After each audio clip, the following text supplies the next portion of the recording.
Bonsoir à toutes et à tous, nous sommes le 21 décembre 2019 pour le 170e sitrep, avant-dernier sitrep de l'année. Je vais passer très vite sur la situation militaire parce que l'important, ça s'est plutôt joué à Minsk et dans les déclarations des officiels de Kiev.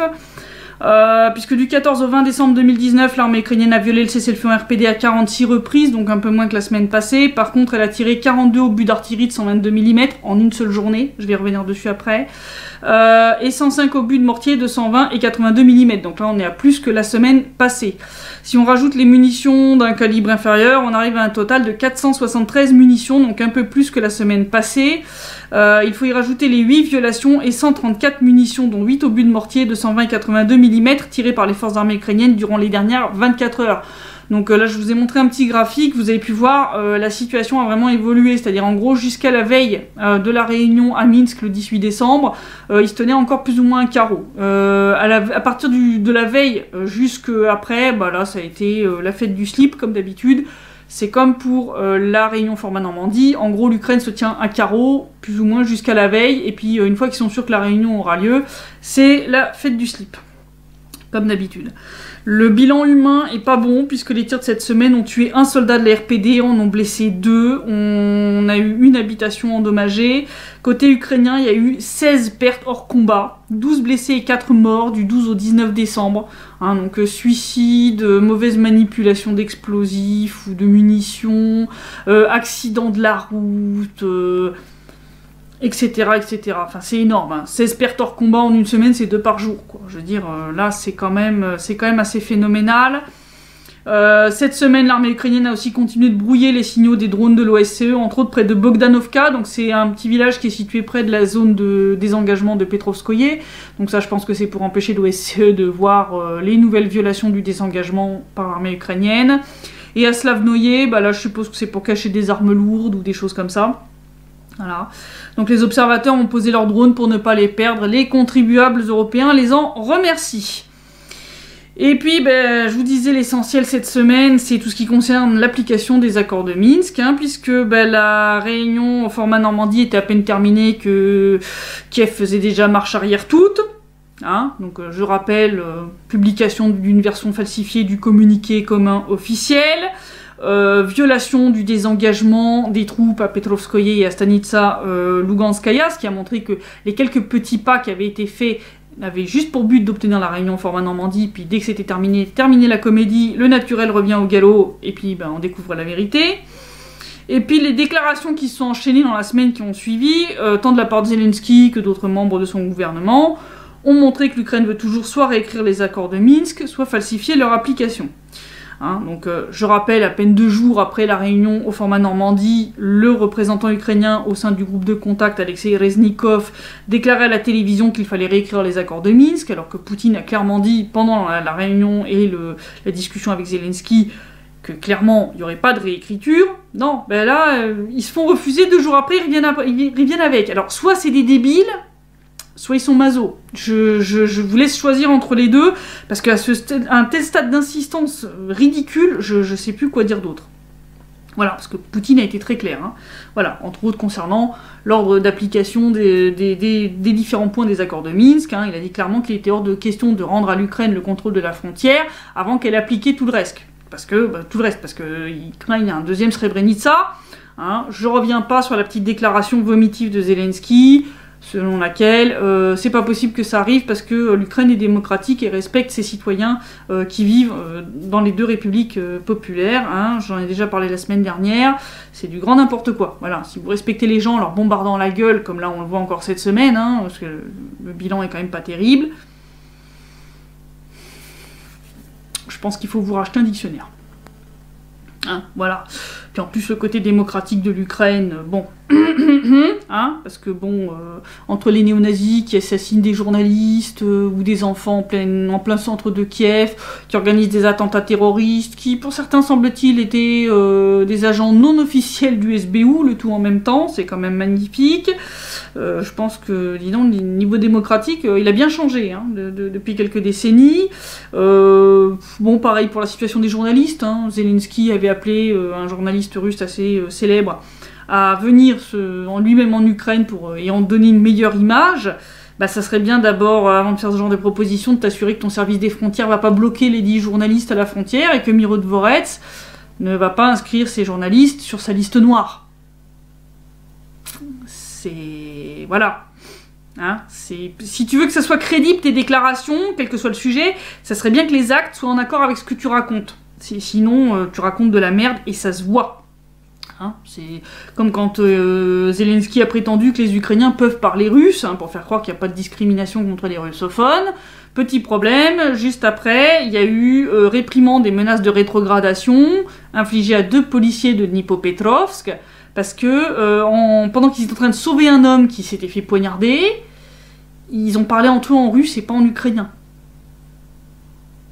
Ouais, c'est... voilà.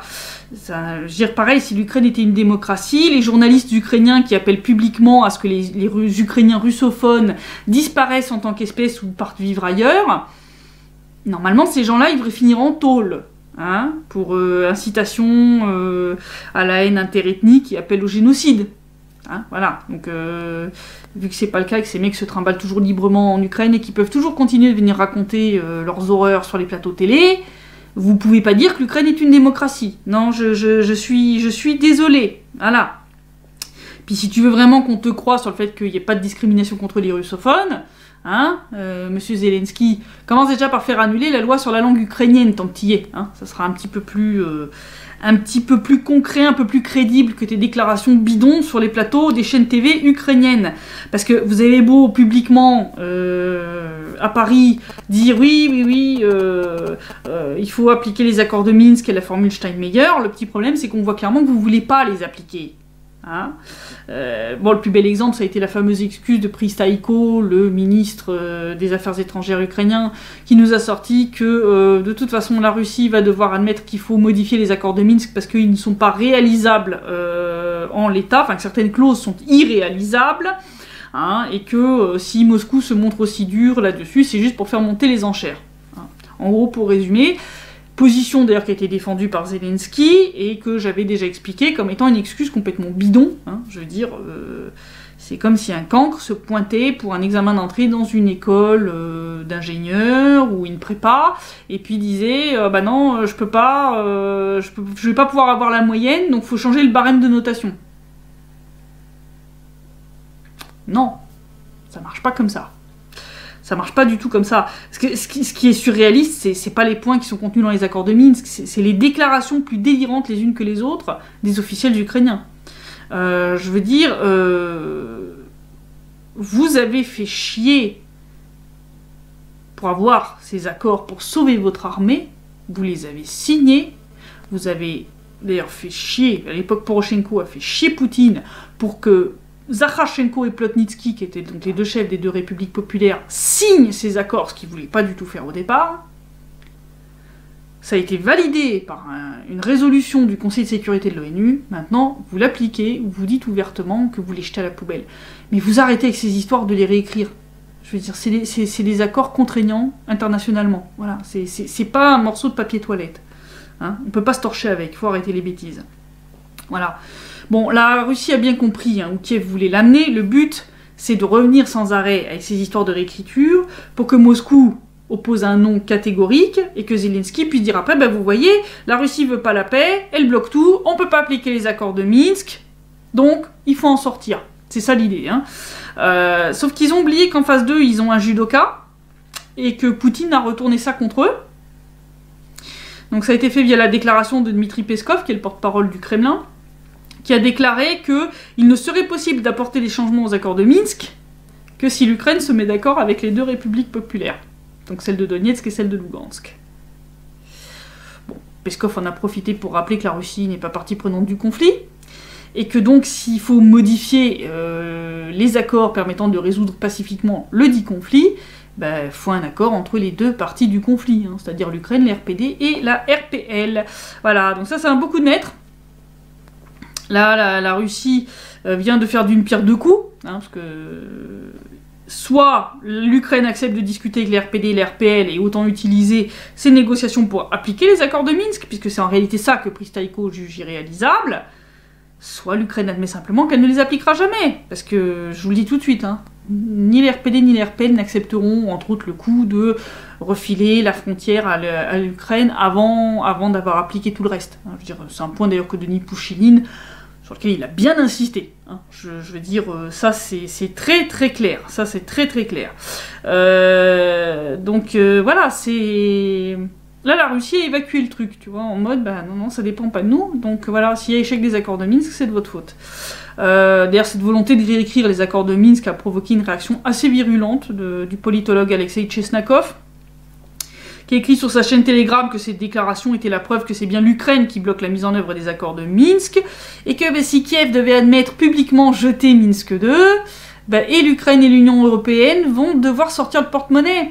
Puisque je rappelle que, à cause de la non-application de ces accords, c'est ce qui sert de justification pour la prolongation permanente, infinie, des sanctions contre la Russie.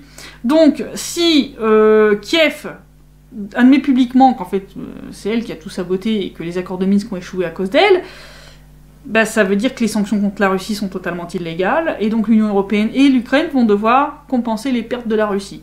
Voilà, vous comprenez pourquoi on est dans un cul-de-sac.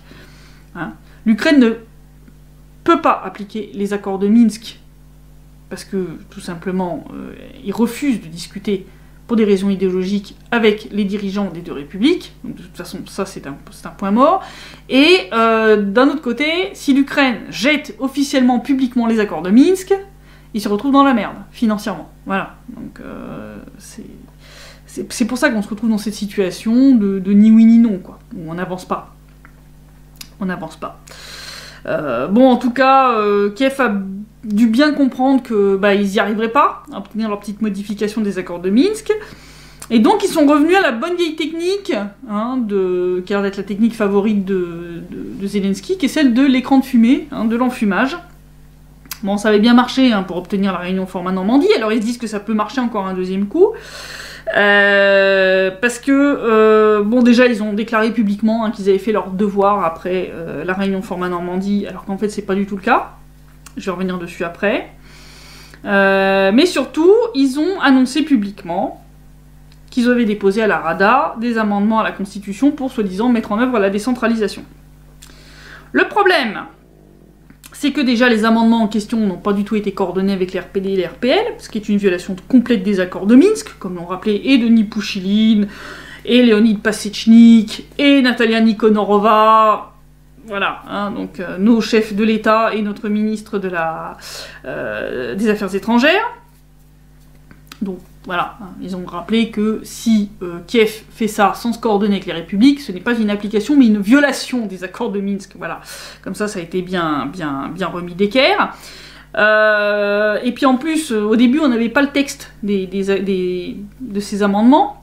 Puis une fois qu'ils ont été publiés, Natalia Nikonorova, donc notre ministre des Affaires étrangères, a précisé les points qui montrent que ces pseudo-amendements sur la décentralisation sont en fait au contraire une tentative des autorités ukrainiennes de maintenir une centralisation du pouvoir et de dénaturer le statut spécial qui doit être accordé au Donbass.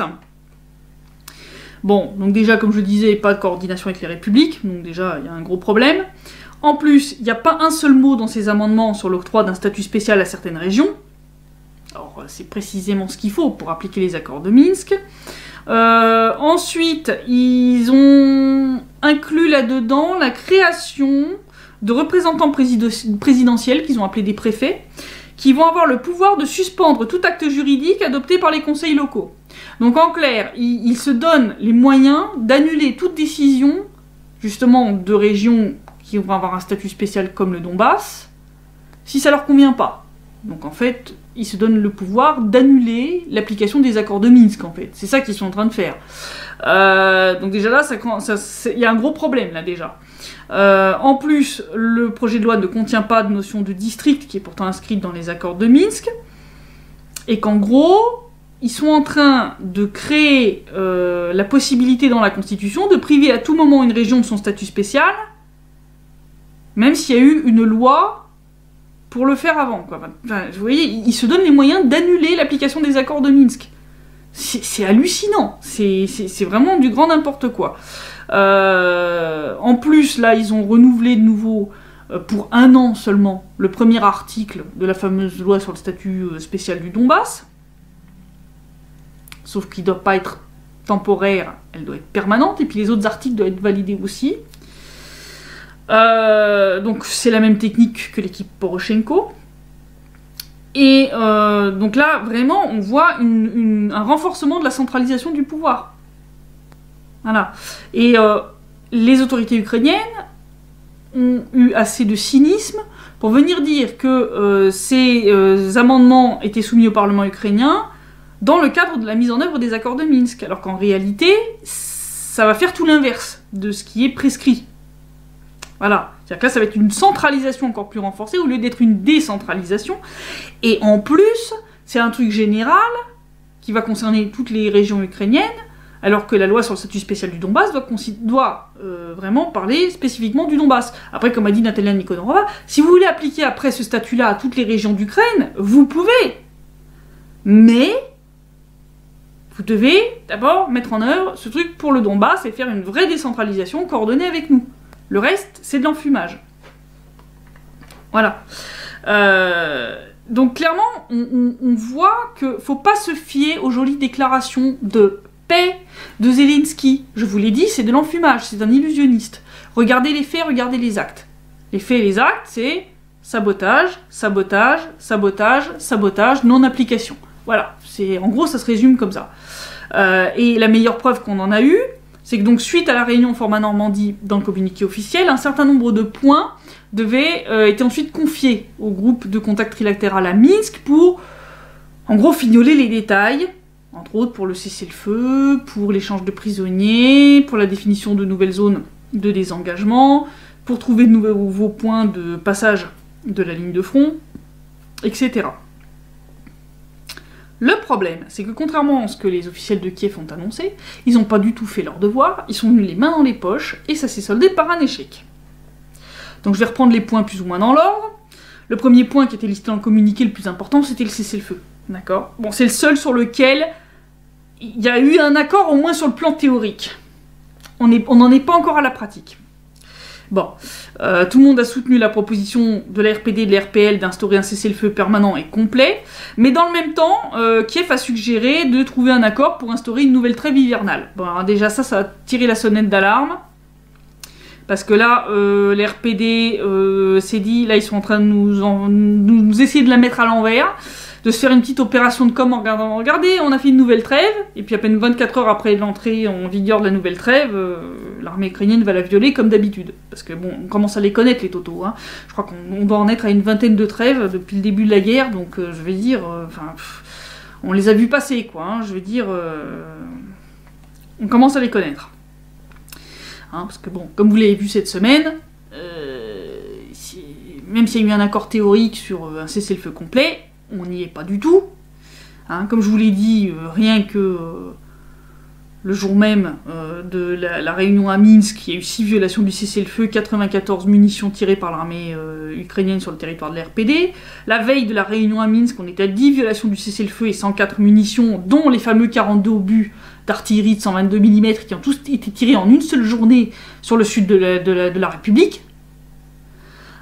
Si c'est ça que Kiev appelle un cessez-le-feu complet et permanent, je pense qu'on a à la fois un problème de définition et de compréhension mutuelle. Et moi, je trouve pas ça de bon augure pour la future trêve hivernale. Moi, je pense qu'elle va finir comme les précédentes. Hein. Je pense que dans les 24 heures, elle sera violée dans les longueurs et puis on sera reparti comme en 40. Je pense que je peux ouvrir les paris et je suis quasiment certaine de gagner.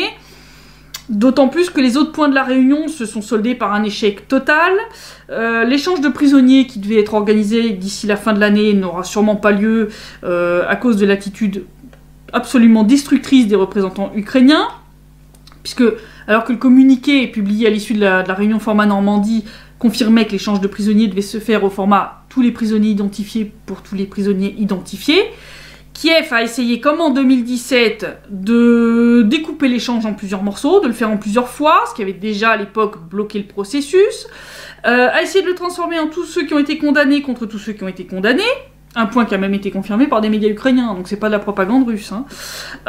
En plus, lors de la première partie des négociations, Kuchma, donc qui est le représentant ukrainien à Kiev, l'ancien président, et le conseiller du président actuel, Ruslan Demtchenko, ont insisté pour exclure 11 personnes de la liste dont plusieurs anciens membres des Berkouts, donc je rappelle la police anti-émeute, dont plusieurs de ses membres sont en prison depuis bientôt 6 ans, accusés du meurtre des manifestants sur la place du Maïdan, alors qu'ils n'ont rien à voir avec ça, puisque je rappelle qu'il y a eu aussi des membres des Berkouts qui se sont fait tirer dessus par ces fameux snipers. Hein, et que toutes les dernières preuves et témoignages recueillis montrent que ce sont les forces qui ont mené le coup d'état du Maïdan qui ont été à l'origine des tirs de snipers qui ont tué et les manifestants et les Berkouts. Donc ces mecs-là sont en tôle depuis plus de 5 ans pour un crime qu'ils n'ont absolument pas commis. Et donc là, en plus, l'Ukraine essaie de les retirer de la liste des personnes à échanger. Tu vois, vous voyez un peu le niveau. Bon, je vous rassure, les RPD et les RPL ont refusé. Hein. Ils ont dit ça, c'est hors de question. En plus, l'Ukraine n'a pas non plus été foutue de présenter un mécanisme légal pour mettre fin aux poursuites judiciaires contre les prisonniers qui doivent être échangés, ce qui fait craindre une relance des poursuites après leur libération, ce qui a déjà été le cas, hein, les prisonniers qui ont été libérés en septembre, comme Tsemar, par exemple, Vladimir Tsemar, les poursuites judiciaires ont été reprises après sa libération. Donc ça c'est inacceptable, hein. Les accords de Minsk disent clairement qu'il doit y avoir une amnistie. Que ce soit la Russie lors de l'échange de septembre ou les RPD et les RPL lors des échanges précédents, quand les gens sont libérés pour l'échange, ils sont libérés, ils sont amnistiés, il y a une grâce, voilà, point, terminé. Ça montre clairement que suite à ce sabotage, les gens ne pourront pas retrouver leurs proches pour le nouvel an. Bon, l'RPD et l'RPL ont insisté, obtenu que les négociations concernant l'échange de prisonniers se poursuivent au format vidéoconférence, donc j'espère que ce deuxième round de négociations va être un peu plus fructueux et un peu plus constructif. Mais résultat, avec tout le temps qu'ils ont perdu sur ces négociations de bout de chandelle, résultat, il n'y avait plus de temps pour discuter de l'ouverture de nouveaux points de passage sur la ligne de front. Donc ce point-là est passé complètement à la trappe. La question de la désignation de nouvelles zones pilotes pour mener le désengagement des troupes et des équipements, lui aussi, s'est retrouvé dans une impasse, puisque alors que les représentants des deux républiques sont venus avec des propositions concrètes, les représentants ukrainiens sont venus les mains dans les poches. Et contrairement à ce qu'ils ont annoncé publiquement, ils n'ont pas du tout travaillé sur des propositions concrètes. En tout cas, ils ne sont pas venus avec. Ils sont venus les mains dans les poches. Voilà. Donc, c'est là qu'on voit. Enfin, ils font des grandes déclarations. On a fait notre devoir, etc.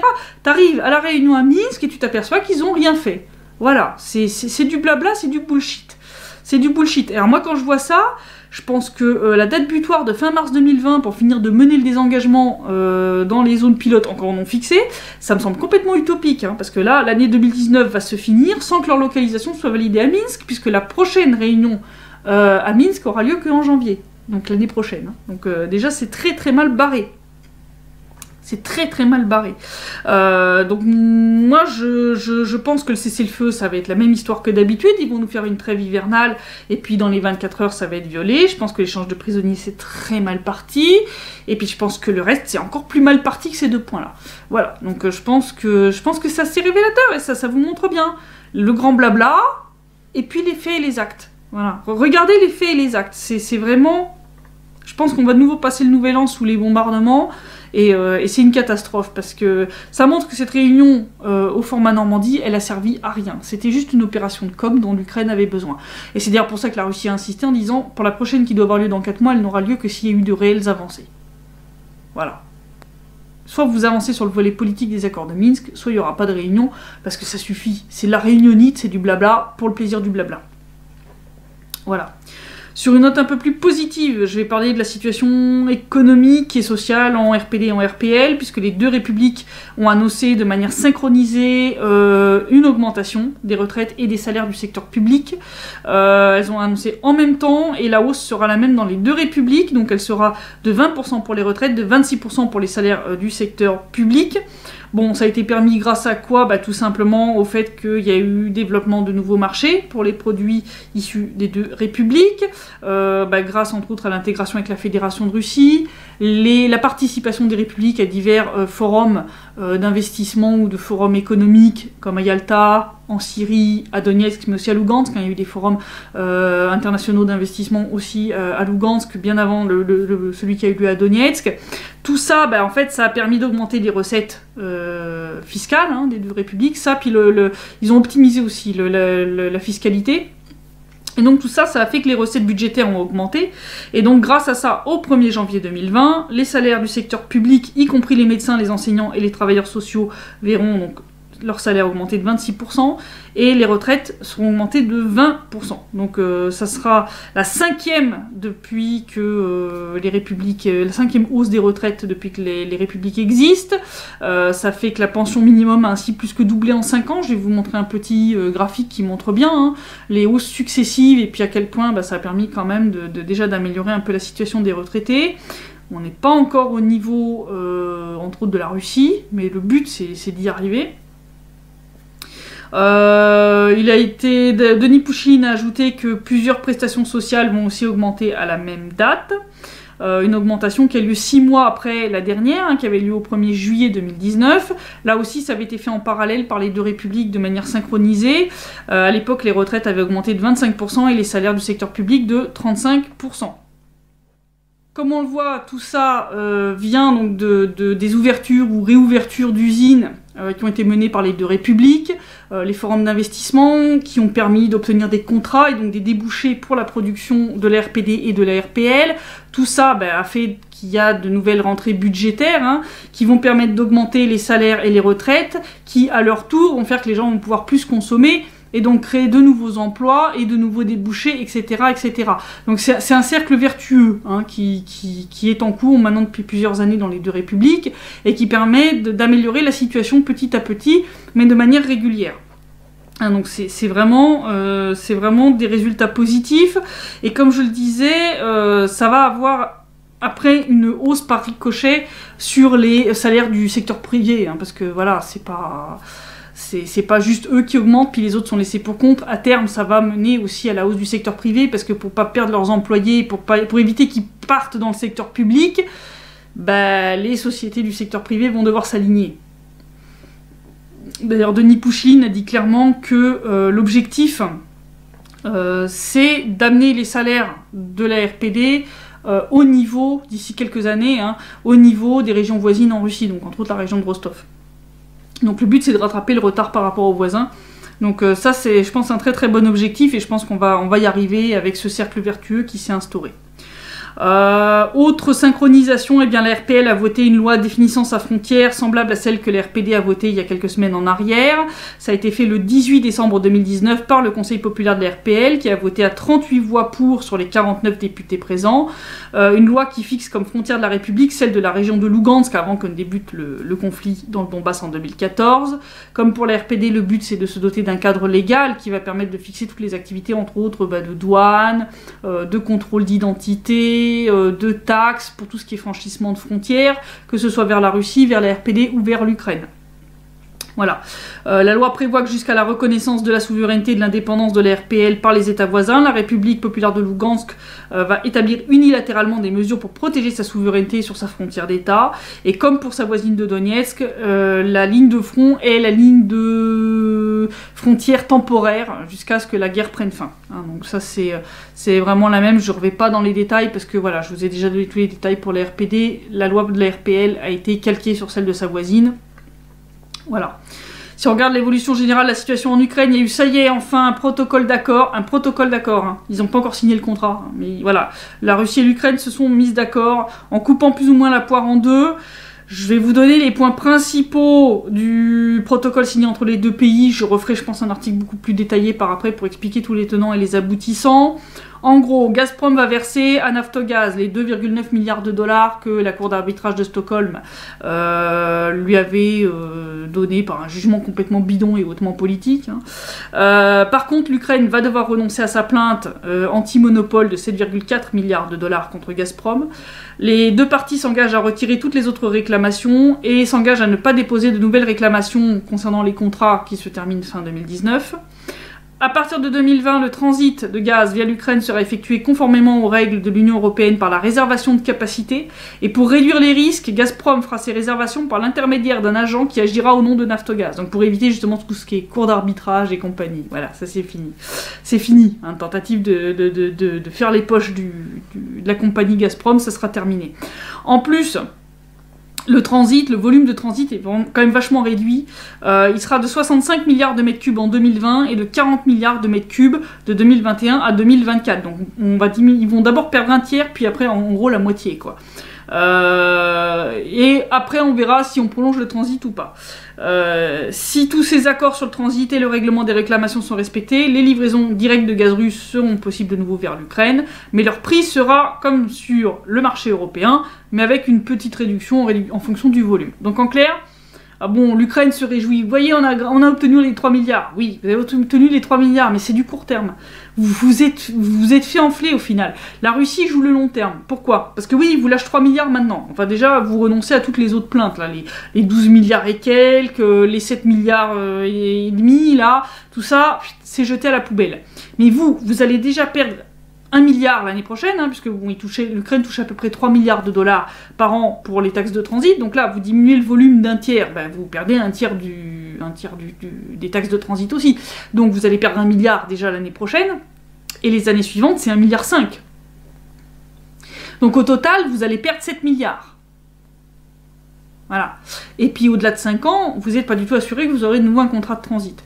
Je pense que là, la Russie se donne les moyens, en gros, de finir de construire Nord Stream 2, puisque donc là les sanctions américaines sont rentrées en vigueur, et donc on a eu un bateau suisse qui a fait en gros marche arrière là-dessus, mais c'est pas grave, ça va être repris par un bateau chinois ou autre. Enfin, l'argent que tu veux pas, t'inquiète pas, il y en a d'autres qui vont le prendre. Donc Nord Stream 2 va juste prendre un peu de retard, et puis il sera dans quelques mois complètement opérationnel. Turkish Stream est déjà opérationnel. Force de la Sibérie, déjà, enfin, Turkish Stream bientôt, hein, d'ici quelques jours. Début janvier, hein, là, de 2020. Donc je veux dire, au final, la Russie se laisse juste du temps pour pouvoir finir ses voies de contournement, et puis permettre à l'Ukraine, en gros, une descente aux enfers en douceur. C'est-à-dire qu'au lieu de se taper un gros mur, là, fin 2019, ils vont se taper plein de petits murs chaque année, parce que quand ils vont perdre d'abord 1 milliard, c'est-à-dire 1% de leur PIB, puis 1,5 milliard, donc 1,5% de leur PIB, ça va faire bobo. Parce que oui, sur le court terme, vous avez gratté 3 milliards. Mais c'est du court terme. Sur le long terme, vous allez en perdre 7. Donc au final, vous n'êtes pas du tout gagnant dans l'histoire. Voilà. Et puis ça va se ressentir. L'Ukraine va continuer sa descente aux enfers. Je vous dis, la Russie joue le long terme, il laisse la situation pourrir, et l'Ukraine avec. Et puis voilà. Et puis, il n'y a pas que la situation en Ukraine qui pourrit les cerveaux des journalistes aussi, comme ceux des journalistes du Monde, d'ailleurs, enfin de l'immonde, hein. Parce que j'avais déjà brièvement parlé de ce petit délire, hein, de cet article du Monde qui nous avait sorti son histoire d'officier du GRU qui aurait une base arrière dans les Alpes, donc j'en parlais un petit peu plus en détail. Mais là, on a eu un média ukrainien aussi qui nous a sorti des histoires de petits hommes verts en France. Donc vous allez voir, c'est assez folklore. Donc dans l'article du Monde, je vous montrerai un screenshot du début, donc ils avaient sorti une histoire abracadabrantesque, hein, d'officiers du GRU, d'une unité d'élite, hein, de tueurs du GRU. Hein, 15 membres de cette unité d'élite qui seraient passés par la Haute-Savoie, entre autres Annemasse, Évian ou Chamonix, y compris les fameux Petrov et Bochirov, les deux pauvres gars là, qui ont été accusés d'avoir voulu assassiner les Skripal à coup de Novichok. Bon, déjà, s'ils avaient essayé d'assassiner qui que ce soit à coup de Novichok, il y aurait eu des morts partout, parce que, vu la dangerosité de cet agent toxique, je veux dire, enfin, tu meurs dans les secondes qui suivent, donc ça tient pas la route cette histoire. Et puis quand tu vois comment ils étaient les pauvres deux gars là, lors de l'interview avec Margarita Simonian, tu parles de deux gars d'une unité d'élite du GRU, enfin bon, c'est assez pitoyable. Voilà. Et donc, bon, tous ces petits gens seraient passés par plusieurs villes de Haute-Savoie et des bourgs un peu plus petits, hein, nous dit l'article. Bon, par contre, l'article n'a pas l'air d'être choqué par le fait que les services de renseignement français, britanniques et suisses qui ont bossé ensemble sur cette enquête n'ont pas été foutus de trouver ni cache d'armes, pas de matériel, pas de complices éventuels sur place. Ça repose sur quoi, vos histoires?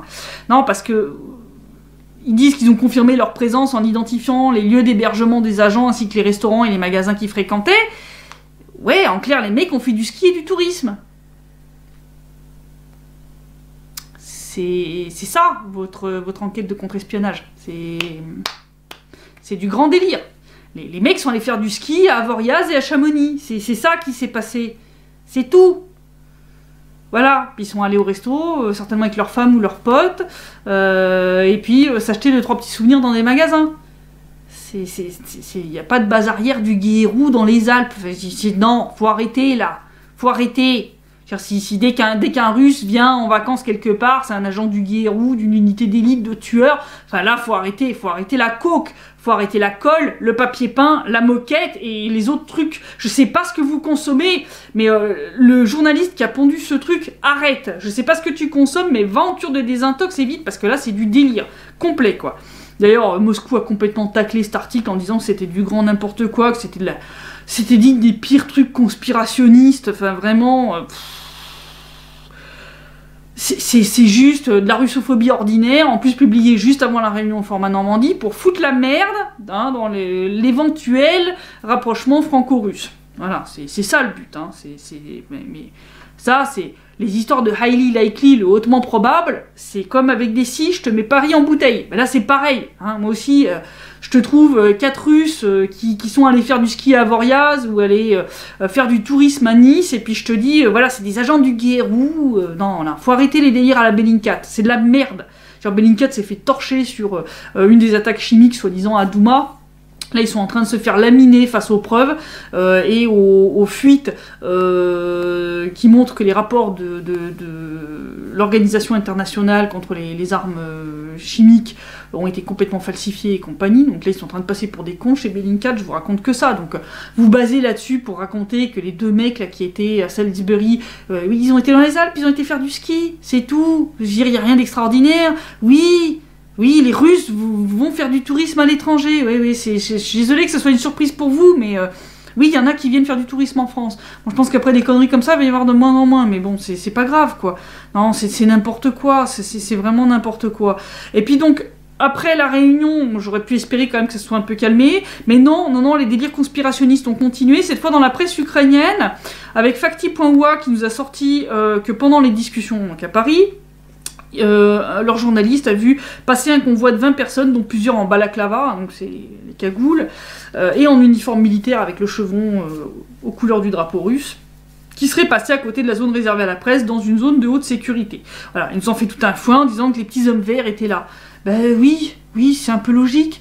Vous croyez vraiment que Vladimir Poutine se déplace à Paris pour un sommet aussi important, en sachant toutes les menaces qui doivent peser sur sa vie? Les mains dans les poches? Vous croyez qu'il se pointe sans garde du corps, sans agent du FSB pour assurer sa sécurité? Enfin, mais c'est de la non-news, c'est de la non-nouvelle, là. Vous nous transformez ça en truc conspirationniste, mais c'est logique.